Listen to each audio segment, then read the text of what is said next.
1 in 4 women and 1 in 6 men are in some way sexually abused. As a parent, the onus is on you. Is little boys in classes or teenagers touching the little girls, you know.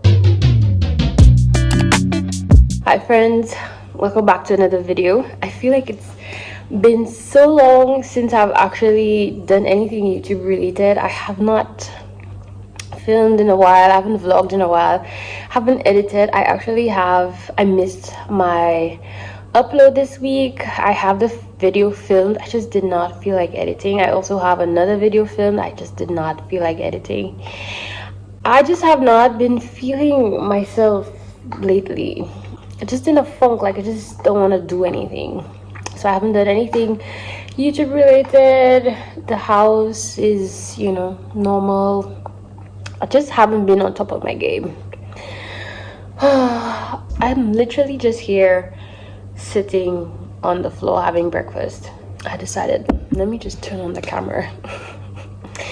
Anyways, I have a few things from Amazon that I got recently that I'll show you guys, and today's practically just like a try to get my life back in order kind of day. The girl's at school, hubby's at work. I don't think he's gonna be there for long, so I'm alone for a little while, just sipping on some tea.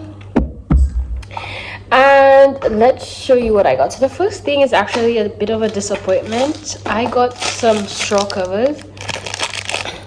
So I have a Simply Modern cup and the straw is always exposed, and I take this everywhere, and I wish I had something to like just sit on top of the straw so that it's not exposed all the time. And I got this set. It's so cute, but this part here is just too small. I thought I measured it and I thought like I got a good size, but it just doesn't fit. But they're so cute. There's this one, there's a rainbow one, there's a heart with wings, a little monkey, a frog, a little cat. I think they're so cute. There's this one here. My daughter saw them and she's like, are these sweets, can I eat them? There's a little strawberry. They're cute, it's just that they don't fit on this straw, so I might probably have to look for something a little bigger in size, because I really want something to cover the straw. And then I got some books, lovely books. So I've been building up my library. I want to have a really big selection of books for the kids where we can learn about lots of different things. So I get a book maybe once a month, once every 2 months, that I can add to our little collection. And actually, because of the Prime sale, Amazon Prime sale, there were quite a few things that I had my eye on that went on sale, so I got it. So for example, this book, it's called The Magic and Mystery of Trees. It was like $8, I think, brand new. It's a beautiful book all about trees, and it's geared for like kids that are 3 years and older. So like when they're just learning about science and those kind of things, it would be really good. But the illustrations are beautiful. It's just a really, really, really nice book. I love this book. It's really nice. See, very, very gorgeous book. So next I got some books on art. So I really enjoy classical education, Charlotte Mason kind of education, and they do a lot of music and classical music and art, and I love that. So I've been dipping my toes into it, trying to get myself familiar with it so that I can do it with the girls. And I found 2 books. It's called The Story of Paintings, A History of Art for Children, which goes through famous pieces of art and talks about the artiste. It shows the picture, and then it also has like a little description of the artist or the time frame in which the art was made and whatnot. So I think we're really going to enjoy that. Obviously there are some things that, you know, we may skip because it's not appropriate for the age as yet. But I got this one, and then there's this one as well. This one is a children's introduction to art, the world's greatest paintings and sculptures. So again, it has the artist, some art that they did, and like a little history about the art. It also has like I saw some activities where the kids can do to make their own art. It also talks about like different parts of art. It's just a really good book to have, I think. So yeah, and the other thing I got for them is this book here. It's called God Made All of Me. And one of the things that I really want to do is have open communication about sexuality in our home, and I think that is so important. You know, there are statistics that show that 1 in 4 women and 1 in 6 men are in some way sexually abused, and a lot of the times we tend to think of sexual abuse as penetration, you know, like an older man penetrating a woman or child or something like that, but that is not always the case. Sometimes it is little boys in classes or teenagers touching the little girls. You know, I am a physician, if you're new here, and so I have dealt with a lot of sexual assault cases ranging from all different ages, so grown women to young girls, and it's not nice, it's not pretty, and I would never wish that on anyone. But I think as a parent, the onus is on you to provide your child with as much information and knowledge as possible to prevent that. And I think, you know, sometimes you can think, oh no, this is never going to happen to me, or it's never going to happen to my child, and I think that's a mistake that we make, and it's something that we have to do our due diligence as parents and educate them and teach them. So this book, I found it recommended. There are 2 accounts that I follow. I'll have them linked in the description box. One of them is called Birds and Bees, and what it does is that it helps you have those uncomfortable conversations with your kids in terms of your private parts. They recommend calling the private parts by their names, so you say vagina and penis and buttocks or bum or whatever you call it, but use proper names to avoid things like cookie, or in St. Lucia we say kakalak, or what else do we say, or cockot, or you know, those kinds of things. They recommend not using those terms and calling them by what they are, vagina or vulva. Different people use different terms, but vagina or vulva or penis, they recommend that. They recommend having open conversations about it, and they also recommend teaching them that they're private parts, and their private parts are not to be shared, they're not to be touched, that you can say no if somebody is touching you inappropriately, or if you don't feel comfortable, and if you don't like those types of touches, that there's no such thing as secret, that you should tell a mom, your dad, or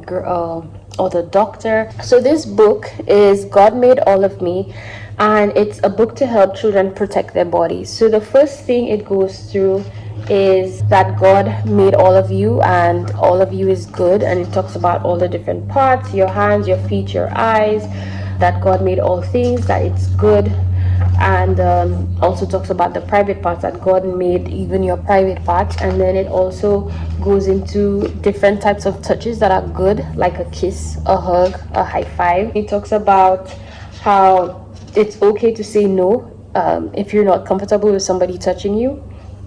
And then it's talking about different people that you can tell if you were touched inappropriately. Then it goes on to talking about the different private parts and why they're private, and how do you know a part is private. So if it's covered with a panty or your swimsuit, then it's a private part. It talks about how doctors can sometimes have to touch your private parts to make sure that everything is okay. And then it talks about telling somebody no if you don't feel comfortable.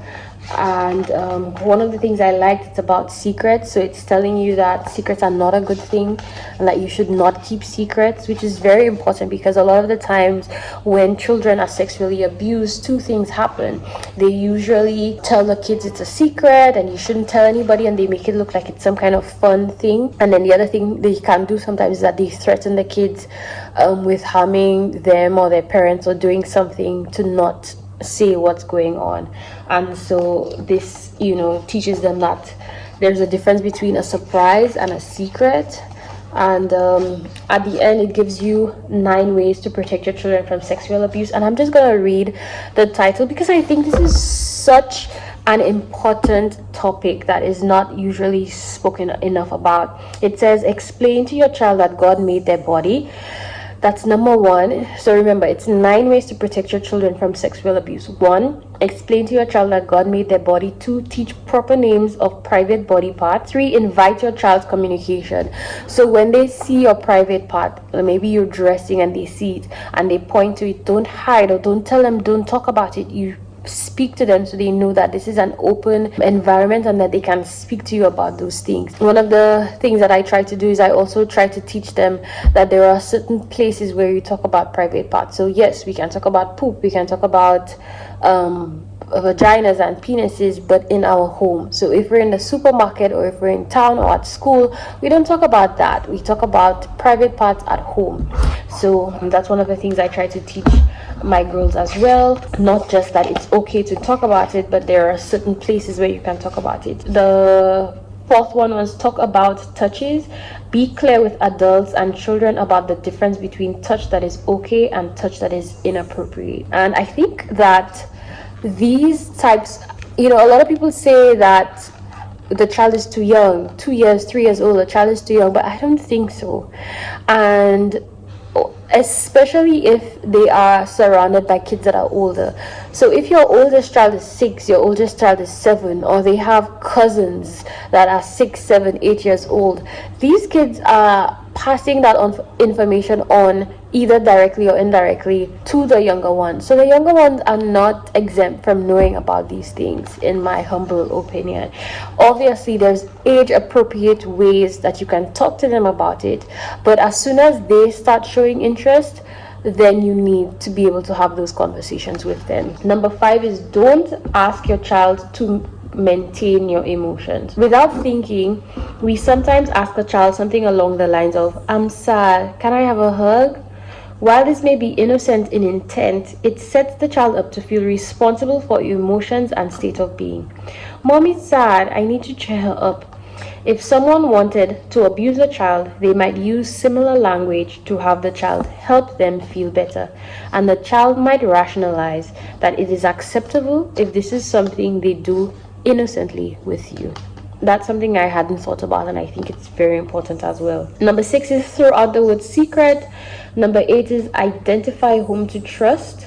I skipped number 7. So 6 is throw out the word secret. Number 7 is clarify rules for playing doctor. I think that's very important. We play doctor and we play house a lot as little children, and so older friends and relatives can tend to use that game to touch the 3, 4, 5-year-olds. So it says here, clarify rules for playing doctor. Playing doctor can turn body parts into a game. If children want to play doctor, you can redirect this game by suggesting using dolls and stuffed animals as patients instead of their own body, etc., etc.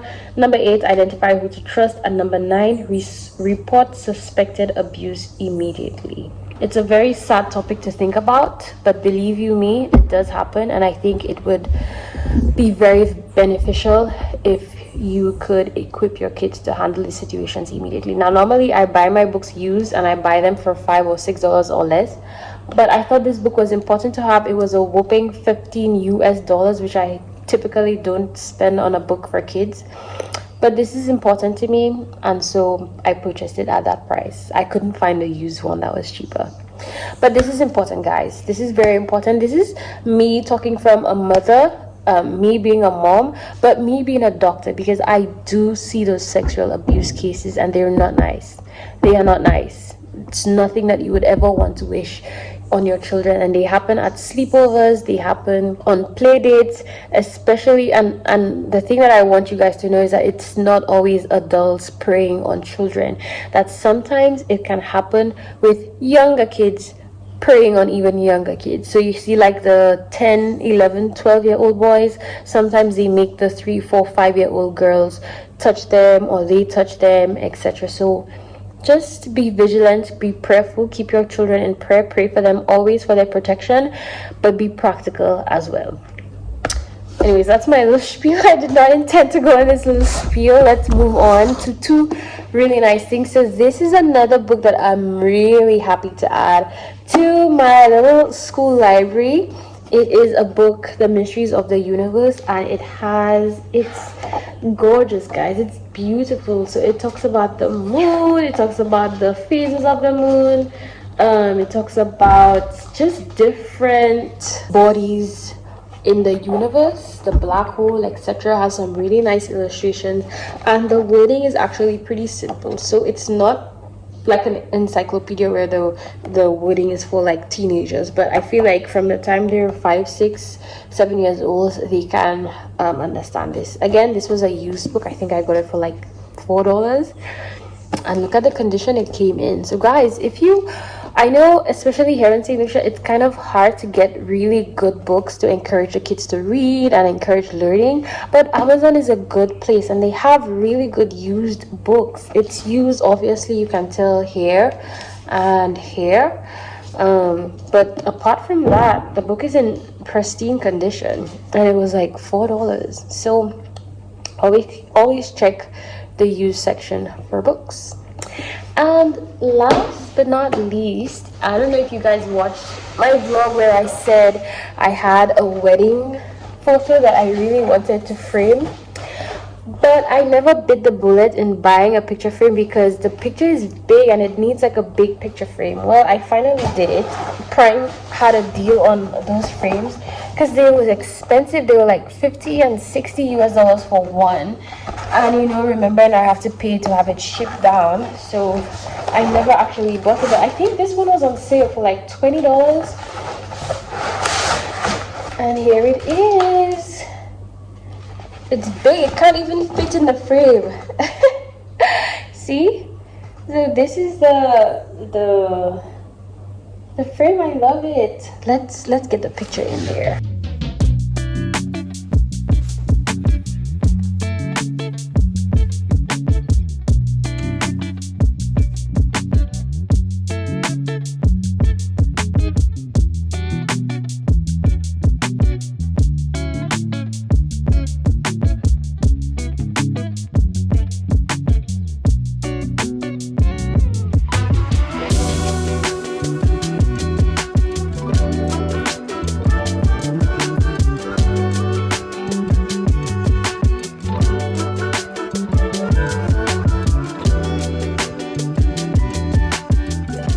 Guys, what do we think?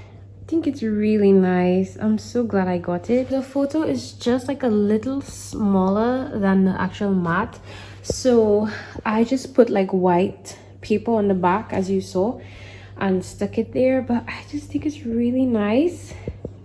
But I only bought one frame and I'm thinking maybe I could put it here, but then if I replace one of those with the picture, then you know, like it's just not gonna be symmetrical. So I don't know where I'm gonna put it yet. I need to put the screw at the back for the hanger, but this looks so good. I really feel like I should get another one and then replace this thing with another really nice picture. Oh my god, this is beautiful, don't you guys think?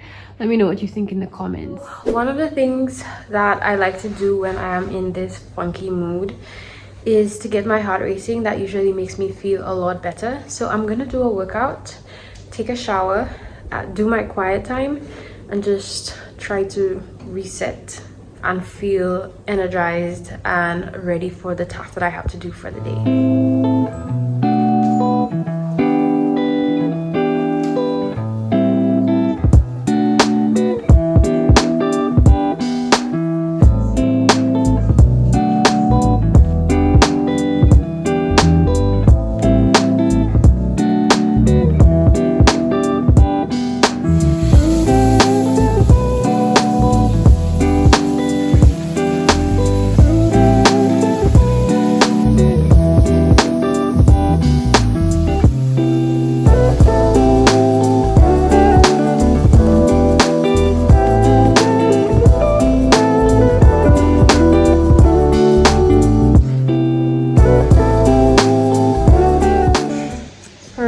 So I did a workout, took a really long shower. I just finished my quiet time. I wrote out my prayers and I feel so much better, so much lighter. And so those are usually the things that I do when I am trying to get out of a funk. For one, I definitely try to get my heart racing, even if it's like a 15 or 20-minute workout. I try to get my body active. Two, I do a little bit of self-care, and that could be like giving myself a home pedicure or taking a really long, warm, sometimes cold shower, or taking some extra time with my face care. And finally, but most importantly, I try to spend some time with God, and that involves me reading my Bible, especially Psalms. If I feel emotionally out of whack or just in my feelings, I sometimes find that Psalms can reflect a lot of what I feel, so I do Psalms, or sometimes I just do my regular chronological plan, and I either write out my prayers, or pray out loud, or both. And lately I've been very cognizant of bringing my emotions to the Lord. I feel like as women, with our cycles and postpartum and pregnancy, we have a lot of feelings, and I find that sometimes we can process them with external things. So either we shop, or we eat, or we act out at our kids or our husband. But I have really been learning to process my feelings with the Lord. I think that no feelings are too big or out of scope for Him to handle. I try to speak with Him and tell Him how I feel. I pray and ask Him to reveal to me why I'm feeling that way, what I can do to help myself feel better. And that really helps, because God is our Father. He wants to hear from us. He wants to help us deal with all of the things that we are going through, and He is the one that we should process these things with, because everything else is just an idol. Everything else just sets us up for failure, and He really is the author and the finisher of our salvation, and our joy comes from the Lord. And whenever we have those feelings, I feel like we should never be afraid to process them with Him. Just slow down, and the to-do list will be done later, and process them with Him. Allow Him to help us process whatever we're feeling. Emotions are real, they're important. I don't think that we should cast them aside and just bury them and pretend like they don't exist, but I do feel like we need to be able to take them to the Lord and process them with Him. One of the other things that I like to do is be outside as well. The community where I am, it's usually very quiet, very peaceful, lots of birds and butterflies around, which is very, very soothing for me. So sometimes I take some time on the outside and just be quiet, and rest, and think without music in the background or video or podcast or anything. Just be still and be quiet and speak to God. So I feel so much better than how I felt when I just woke up. Thank you so much for spending those few hours with me. I really encourage you to check out the description box for the things that I showed you in my haul, especially the kids book about body parts.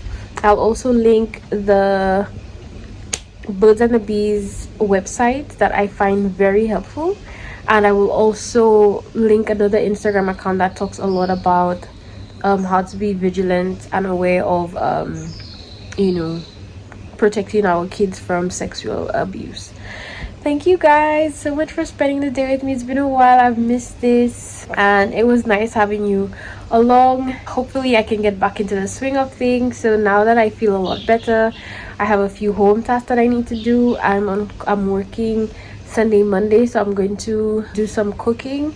So food will be ready for those days, so that tomorrow, which is a Saturday, I won't have any house chores to do, and it could just be like a complete family day. I want to take the girls out to some fishing thing that we have down south. I'm hoping the weather keeps up for that. But yeah, that's gonna be the rest of my day. I also have videos that I need to edit to get out, so I'm gonna end the vlog here and get to that. Thank you guys so much for spending a few hours with me. I will catch you in the next one. Bye.